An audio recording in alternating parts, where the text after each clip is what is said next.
Let's conclude our weekly visit by going back to the first day we published this episode, June 28th, and connect to how good things happen when government facilitates innovation instead of stifling it. Way back in 1846, on this day, a Belgian by the name of Adolphe Sax was granted a patent for his invention. It was for a creation. It was a single reed woodwind instrument with a conical body made of brass.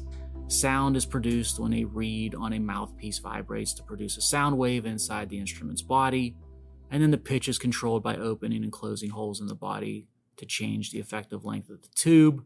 The holes are closed by leather pads attached to keys operated by the player.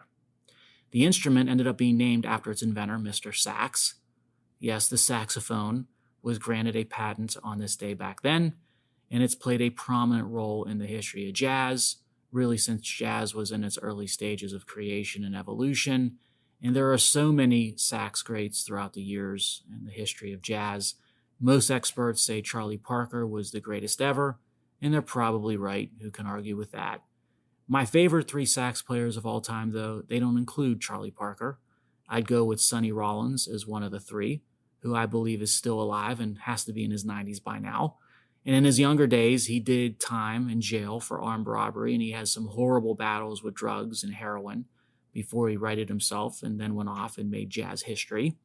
Rollins had, by the way, that flawed worry, like so many musicians, that his getting off of drugs would hurt his musical creativity. That's nonsense. That's crazy.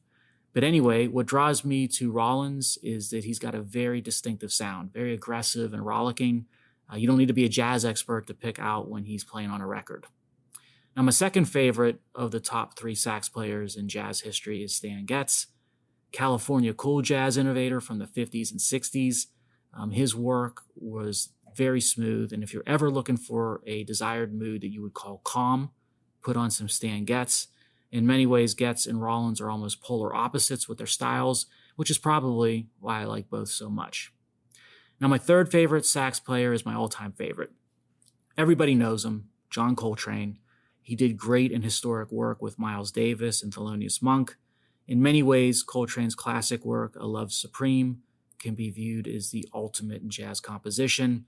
And now here's a strange fact about Coltrane. So he died young, unfortunately, at age 40, I believe, in the late 1960s. And after his death, a congregation called the Yardbird Temple in San Francisco began worshiping him as God incarnate. And the congregation became affiliated with the African Orthodox Church, which involved changing Coltrane's status from that of a god or god to a saint. Okay, I'm not going to worship Coltrane, and I'm certain he was no saint, but he was the greatest at what he did, at least in the opinion of this humble host.